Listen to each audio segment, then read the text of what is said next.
Welcome to Nonsense, Season 4, Episode 11, our big story. I'm Jeff Parker. I'm CJ Little. This time we're looking at Beyond Lithium, the new battery tech that just might kill range anxiety. Up next. Well, good news. There's plenty of other of life's anxieties that we can replace it with. Swap that on in. Right? If it's not the ICE cars, then it'll be the ICE agency. Some other thing will be giving you anxiety. Or the ICE car dealers. I would be very anxious if I were a car dealer. Yeah, those guys are really hosed. Once you see cars sold direct to consumers, that changes everything. I don't understand why it's easier to buy just about anything else other than a vehicle. Especially cars that don't require a ton of maintenance, so you're not going to have a huge service deal that you're making on the car. Yeah. You sell it direct to the consumer and the thing just runs until you're tired, basically until you're tired of the color of it. I know, that's the limiting factor. This thing's going to last a lot longer than you think it's going to last. If your livelihood is associated with maintaining or selling ICE vehicles, internal combustion engine vehicles, I suggest we talk. This especially extends to dealers who just don't want to sell electric cars because they're smart enough to know there's no back-end service for them. Yeah, but they're digging the hole for themselves. All right, we're going to talk about batteries. We're going to talk about EVs. We're going to talk about putting those things together. Range anxiety. It's the end of the charging wait. New tech promises 10 to 80% in minutes. Let's go. This is the problem with Gen Z tech. It just gets you to the 80%. Like, you get to 100%. Huh? Come on. What gets me to the button where the music is? I'll push it 80% of the way.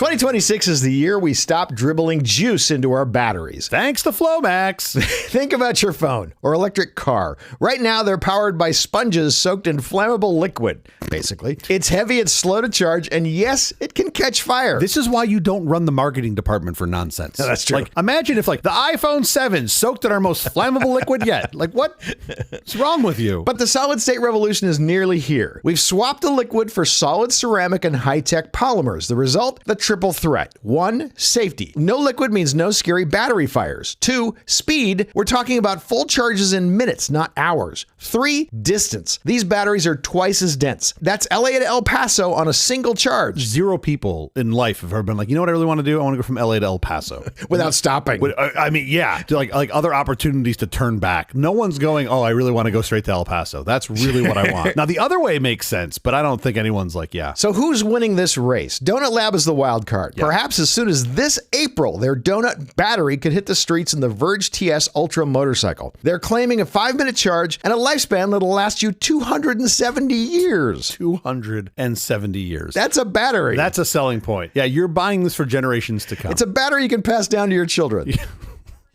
I like putting that in the will. Daddy's old crappy donut battery goes in the will. Then there's QuantumScape. Yeah. They're the anode-free pioneers. Their ceramic tech is being poked and prodded by Volkswagen right now, aiming for a 12-minute charge and a 500-mile range. Okay, hold on. I hope you can bring me something with a little more confidence, because the Donut Lab guys, I am extremely cautious about. Like, they have a motor that they released last year that is super interesting. I was going to say, go look at the Donut Lab motor. It works. But their battery, no one's seen yet. They've given very little details. Like, I want it to be true, and I'm not saying it's not, but I'm saying they haven't released anything right now, so I'm a little suspect of Donut. But then you are now saying, oh, well, okay, then there's Volkswagen. Yes, the guys that brought you Dieselgate are the ones that I want to go test the ceramic tech. That sounds exactly like it's going to work out just Let me finish reading this, and then we'll discuss it. Okay, keep going. And there's Factorial Energy. They've built a quasi-solid-state battery that's easy to mass produce. It's already pushed a Mercedes over 700 miles on one go. The liquid battery age is nearly over. Solid state is finally close at hand. And now let the fighting begin. I've been hearing about solid-state batteries now for decades, and nothing has ever emerged. What is different about the solid-state batteries coming around? I don't want to start out on that foot. We're not talking about copyright rights. I feel like we're pretty much aligned on this. This isn't like... You brought up Donut. Yeah. I have such mixed feelings about this, because when I see the presentation, when I hear everything that they're not saying, that people are asking questions, they're not getting... You're suspect. I'm so suspect. But then... And yet that motorcycle motor, the hubless wheel motor thing is such a great piece of tech. Okay, so a couple things. You're talking about the Verge, the TS Pro, TS Ultra line. Yeah. Those are out. You can drive one. You can sign up for a test drive. They actually called me for my test drive just before we sat down to record this episode. So I'm very intrigued by them. I can go look at one right now. Their store is right down the road at my mall. The Century City Mall has them. Okay, yes. It's like there's no chain. It's direct drive. It cools itself. And there's so many good things about this engineering that it makes me go, everything that seems like a scam about that battery. Well, I think I look at that wheel motor and I go, that's pretty impressive. Hold on now. Yeah. Because until they give this, and maybe I'll be the guy they do this for, right? Maybe I'm such an influencer here on Nonsense that they'll give me because what I want is to take one of those things, to ride it all the way down to 0%, charge it up in 15 minutes or whatever, and then go ride it for the 200 miles or 300 miles that the battery pack gives you. We haven't seen that yet. So like right now, you're riding it a couple blocks and you're seeing it go around. There could just be a bunch of Duracell AA batteries in this thing. We don't actually know what's in it because we haven't seen the duration. So I'm still a little suspect. The problem is your test drive is going to be 7 hours long if you're wanting to drain the battery. I got time. Let's go. There's a lot to that. Straight battery. to El Paso. Yeah. Well, but I have a superpower on this, and that superpower is the extra sack of concrete that is on my frame that goes everywhere I go. So that's going to drive that battery down a little faster. Although you won't even make a dent in there. 700 pounds of torque. I can make dents. Yeah. 700 pound-feet of torque on this thing, which, by the way, is bananas. Because the motor is in the wheel. I mean, they're getting this insane torque. Okay, for those that aren't vehicle fanatics or car fanatics, 700 pound-feet of torque in a vehicle is an insane amount of power. This will send the motorcycle flying out from between your legs before your body can even start moving. My motorcycle has 1/10 of the amount of torque that this thing does. That's about 70 pound-feet of torque. And that's plenty of torque. No, it's not. It's too much torque. If I yank on the throttle on that thing, I'm going to shoot a bike out from under me. Like, it's an insane amount of power. And this thing has 700 pound-feet of torque. By the way, it's an electric motor, so the torque curve is flat. Like, it has a tremendous amount of power. Backtrack one second. I want to talk about some of these things in the past. Okay. I don't know if you remember. Fisker had this whole thing they were selling. It was going to be a 1-minute charge. Yeah. Back in 2017, they announced they had this massive breakthrough with solid state batteries that were going to provide 500 miles of range, and you could charge them in 60 seconds. No. And of course, it just never happened. Layers of problems. That whole company was a layer cake of issues. Yeah. Henrik Fisker kept saying, we're 90% there. We're 90% there. Yeah. The final 10% just never came. The final 10% is 90% of the work. Anyone who's ever worked on software knows this. Yeah. That is 100% true. Dyson had the $600 million vacuum card. What'd you say, the $600 million vacuum card? $600 million vacuum car, because they're a vacuum company, but they were going to disrupt the EV market with a high-end SUV that was going to be powered by... Is it a car that sucks? This solid-state technology that had this $90 million acquisition of a startup that made solid-state batteries. Yeah. And they claimed they were going to have a 600-mile range. And then the whole thing went away in 2019 because, of course, it didn't work. Boiler Blue Solutions actually had a solid-state lithium metal polymer battery that they went into production years ago for car-sharing fleets in Paris and Singapore, and the batteries only worked efficiently when they were between 60 degrees and 80 degrees centigrade. Oh, which is 140 degrees to 176 degrees Fahrenheit, just so you know. Your battery only works when it's really, really hot. You like boil the water for a cup of tea? You're like, no, I'm just going to the store. Totally. I don't have to preheat my car. Which, by the way, even with current EV tech, and many times you do have to preheat the battery to condition, especially for charging. That is a thing that is a current speed bump of our current tech. Normally, you aren't preheating your battery to 140 degrees. No, that's a little extreme. I mean, especially diesel engines, but even regular ICE motors, you'll have to preheat if it's like, sub 40 degrees below zero. Then you've got to preheat it just to make the oil liquid again. But I feel like that's a different problem set than heat your car up. Like, it's like you're baking cookies. Heat it to 325 before you go anywhere. Let's go back now and talk about the Donut Labs battery, and let's talk about the batteries that are upcoming and what they're promising. No toxic materials. It doesn't have cobalt in it. It doesn't have anything that comes from rare earth. There's no lithium. There's no fire risk. There's usable temperature ranges from 0 to boiling. There's no liquid cooling required. There's minimal to no swelling. It's a clay-like conformity, so they can make the thing any shape they want. Flexible cell voltage. About $130 per kilowatt. Are these the batteries they're putting in that T1 mobile phone? No, these are the batteries they're putting in that motorcycle. Oh, okay. It sounds a similar grift. It might be. We don't know. But we're going to find out in April. If the motorcycle comes out in April, we're like 2 minutes away from knowing if this is real or not. You can charge this thing 100,000 times. That's 270 years of charging if you charge it every day. That is the thing that gives me the most confidence that this is real, is that they've put a timeline on, April. That's like really quick. And I am presuming one of the first 3 people that get one of these things is going to immediately tear it down to figure out how it works. Everyone's going to want to see that. Oh, sure. Of course. So I've got to believe believe these things are going to be coming apart very quickly, and we're going to know. Part of what makes me think it's a big fraud is the fact that they are releasing no information. They're not telling. There's no paper explaining. I'm with you. Here's how our tech works. But why would you do that unless you're raising a huge amount of money and you're going to rug pull from everybody? I don't know why else you would do. They've already raised their money. It's the guy behind the Ultra ring. The Ultra ring? Yeah, that Ultra ring thing. The one that goes on your finger. I want it to exist. I want them to be the ones that get this there first. It does seem like there are several other manufacturers that are very close. Like I'm seeing the plan is you're going to see these in production vehicles within the next sort of 2 to 3 years or so, which is really encouraging. I hope these guys disrupt the whole market. I want a small team with innovators to be the ones that bring this to market first. Absolutely. The problem is these things are going to be incredibly expensive. You know they're going to be expensive. You start there, sure. It's much like the donut wheel. Yeah. There's nothing about that looks cheap. No. The ball bearings in that thing have to be more than the cost of my car. Again,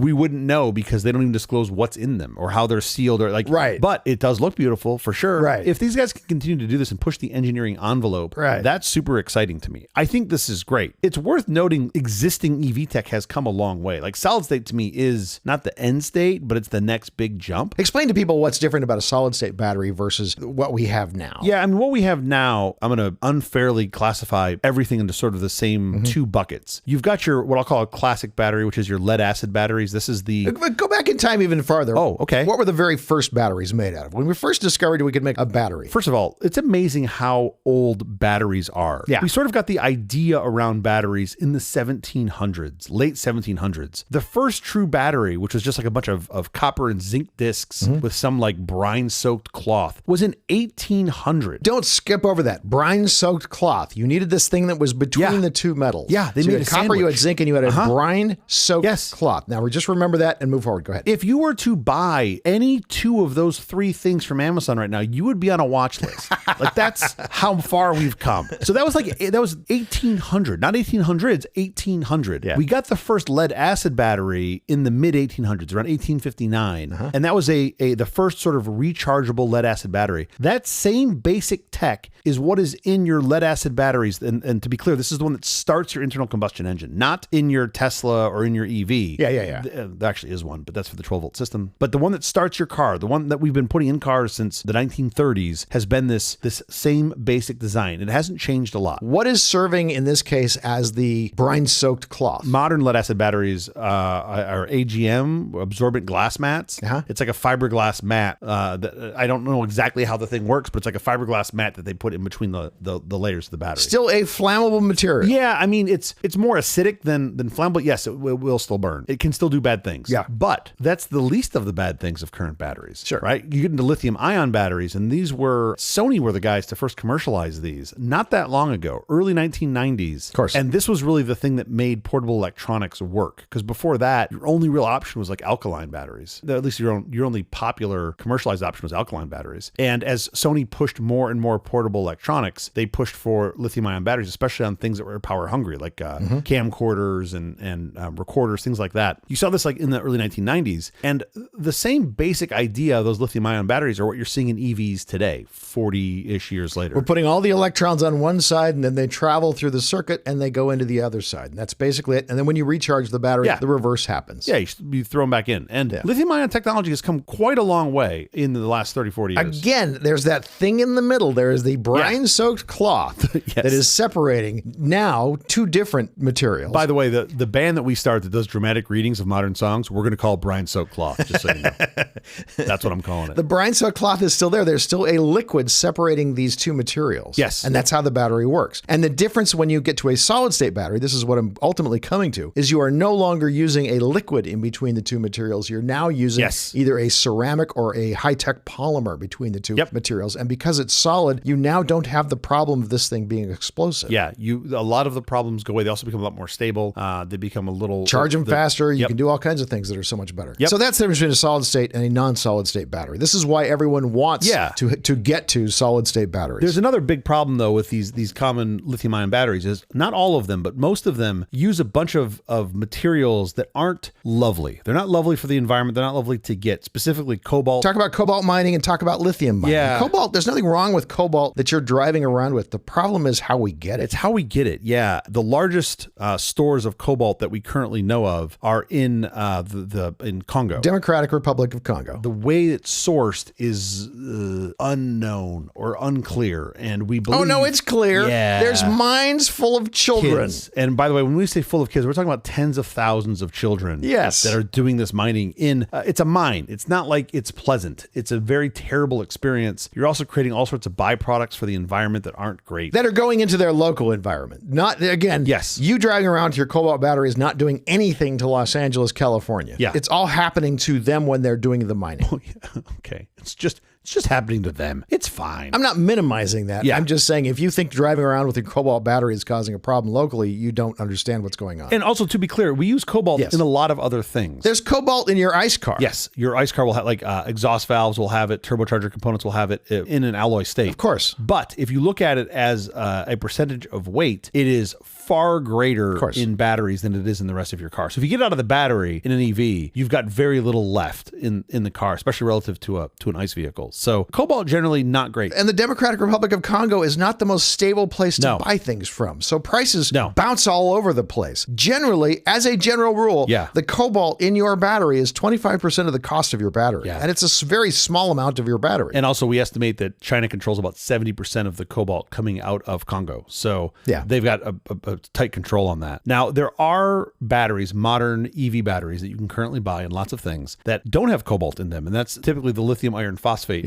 batteries, which are available. You can buy them. I've done conversions on vehicles myself. They're relatively light. They're relatively energy dense. You can drain them down to 10-15% without damaging them. They're really fantastic. A little more expensive. What's the difference? Oh, they're a lot more expensive. Yeah, that's what I thought. Then nickel, manganese, cobalts, they are more expensive, not significant. Compared to lead acid batteries, they are tremendously more expensive. Yeah, sure. But you have to, this is a digression, but it is worth, if you're thinking about converting something that uses lead acid batteries, lithium iron phosphate, you do have to do the math of what is actually usable. A lead acid battery below 50%, you start to do damage to the battery. A lithium iron phosphate battery, you can take down to 10-15%. Sure. So you're getting a lot more power out of it that's usable compared to a lead acid battery, which roughly speaking kind of doubles the amount of value you're getting out of it. Contrast this to a solid state battery, because with a solid state battery, you don't have any of these issues. No, they all go away. 10%, 5%, 80%, whatever your thing is. Also, you can charge it at the same rate all the way up. When you're charging your lithium-ion batteries, you can charge it really, really very fast up to 70% or so, and then you start charging it much, much slower because you don't want to go over that magical 90% or whatever it is. When you start, you've got to go slow on those lithium-ion batteries. Kind of typically 0 to 20%, you're warming the thing up. You can't shove Gotta get it to temperature. Electrons in it as fast. Your sweet spot is that 20 to 80% where you can shove it in as fast as possible, right? That's what the controller is designed for. And then 80 to 100%, you've got to ramp down and slow down. It appears, again, I'm being a little theoretical here because we don't have as much production-ready, commercialized version of these solid-state batteries, but it appears that they will deliver uniform charging across the board, which is amazing if that actually happens. So cool. But before we jump back into solid-state batteries, so cool. It's worth noting that there have been a lot of advances, especially in the past, I'd say, decade or so, on the existing EV batteries. We've seen a couple things that are interesting. There's, in the US, you can get about a dozen or so cars today. You can buy one today that are already on the 800 volt architecture. So that's roughly 2x what you're seeing most of the early EVs at. That's charging 20% to 80% in about 15 minutes. 10 to 80, 15 to 20 minutes. Yeah, you're right. That's that, and that's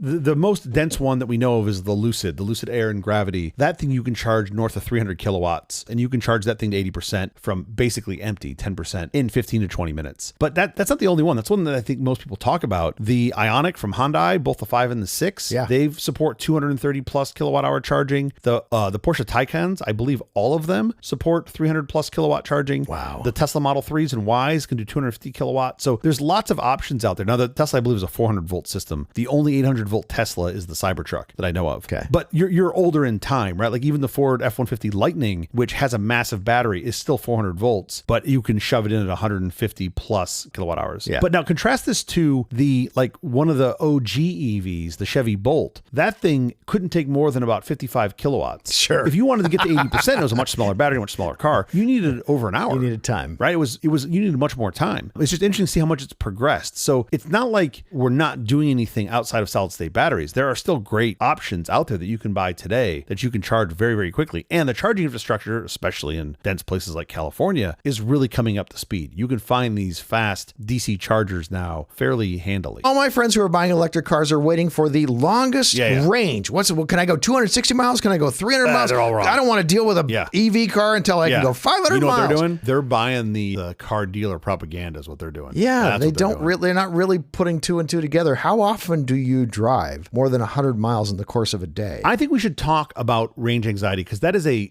very common misconception. Most folks think that charging takes forever. And let's set aside 800 volt architecture because that really makes it the high end. Sure, that's high end beautiful. On charge time. But even on a non 800 volt architecture vehicle, you're going to get from it depends on the car, but you're going to get from sort of 10 to 80%, which is the typical metric that we sort of think about and use on average in about 20 minutes, right? In a lot of these vehicles. Now, again, the older ones, not so much, but typically you're looking at like 20, 25 minutes. You can get this thing up to 80%. And what a lot of folks sort of miss is they think, oh, well, I got to get to 100%. Two problems. One, it takes a lot longer to get from 80 to 100 than it does from 20 to 80. Plus, you don't want to go to 100. And plus, you don't want to go to 100. You actually hurt the lifespan of the battery. The adage amongst EV drivers, and you sort of figure out pretty quickly, and I as a recent convert, is it's pretty much always faster for you to stop twice and charge to 70% than to stop once and wait for a full 100% charge, which is somewhat counterintuitive. My ICE vehicles, I drive not until they're out of gas, on the gauge. I drive until most of the reserve is gone. Like once I figured out that cars have a 1.5, typically a 1 to 1.5 gallon reserve. You get to the E and you've got about 50 more miles you can go. Sure. It drives everyone in my vehicle, including my spouse, crazy. All the lights are on. Like the Audis say 0 miles till empty, and then it bings and tells you refuel immediately. And I'm like, yeah, but the school's 10 minutes away. Like, we'll be fine. And she's like, you're an idiot.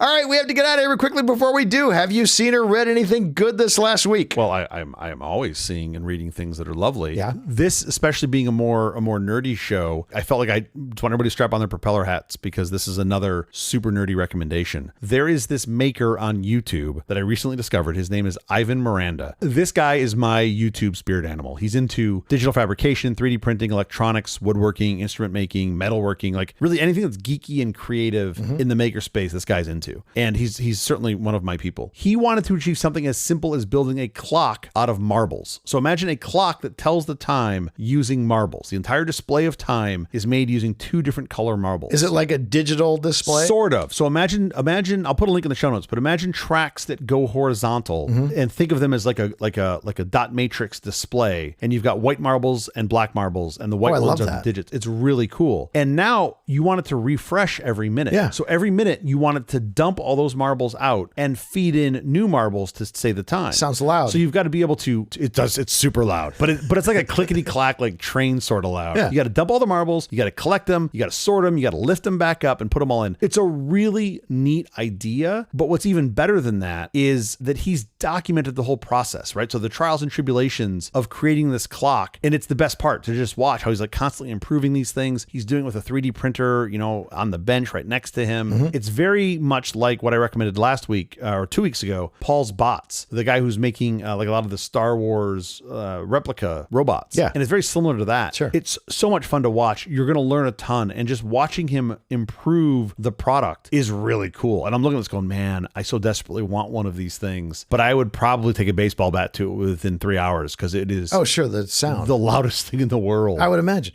By the way, spill the beans. Is he successful? Does he make the thing and does it work? I mean, it's always working, but it's always not working too. He's always got to be improving it. I mean, it's things like, hey, I printed these tracks. Every now and again, a marble will get stuck. I made it bigger. Okay, now like one will jam up here. I put in these metal rods to make it run. But like, it's that sort of continued improvement that I really love, that he's not just willing to do that, but able to do it. If he was doing this with like injection molding from a place overseas, impossible. Sure. It'd be impossible. Sure. He does get several good takes of the clock working, and it's really cool. I got to look at it. Link in show notes? Yeah, I'll put a link in the show notes. How about you? What have you seen? Since we've been discussing transformative automobile technology, I'm recommending Francis Ford Coppola's Tucker, The Man and His Dream, a vibrant neon-soaked tribute to the ultimate American underdog. Jeff Bridges delivers a high-octane performance as Preston Tucker, a visionary entrepreneur who dared to challenge the big 3 automakers in post-World War II Detroit. With his revolutionary Tucker Torpedo, he introduced safety features decades ahead of their time, like disc brakes and a center swivel headlight, packaged in a sleek, futuristic frame. However, his dream collided with a wall of corporate sabotage and political corruption. The film is a stylized, fast-paced masterpiece that celebrates innovation over bureaucracy. It's a bittersweet reminder that while you can crush a company, you can't kill a transformative idea. Tucker, The Man and His Dream, stream it on Philo now. Such a great story. It's such a great film. I need to rewatch that. Beautifully shot. I mean, there's always a lot of folks that just remember the swiveling headlight and like, oh, what a terrible idea that was. Sure.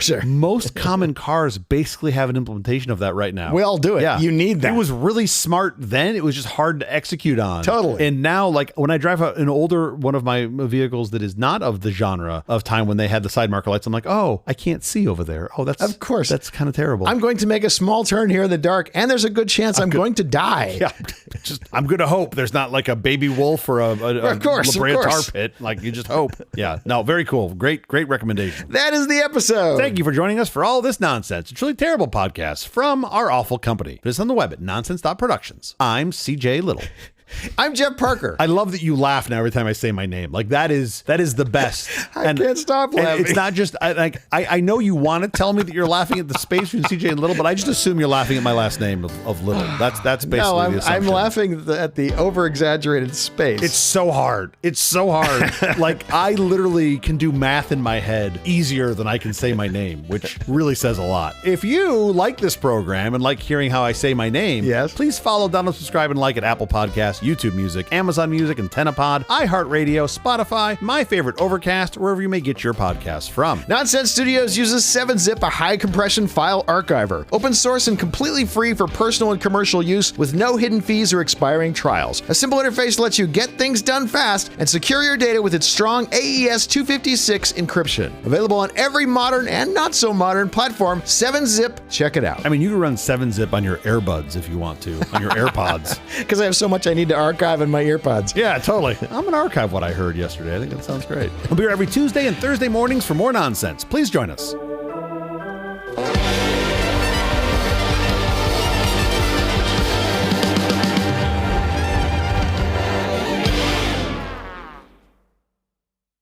You bought an electric car and you absolutely love it. I love it. The day you bought it, short of your wedding and the birth of your children, was the best day of your life. No, the day I bought 300 sticks of 128 gig memory 3 months ago, before it went 4x in price, was the best day of my life, but it didn't happen. This show is now officially too nerdy for me. I lost you on the memory, huh? The memory is where I lost you. All straight downhill from there. It's not even complicated technology. It's just like, wow. We are dorks.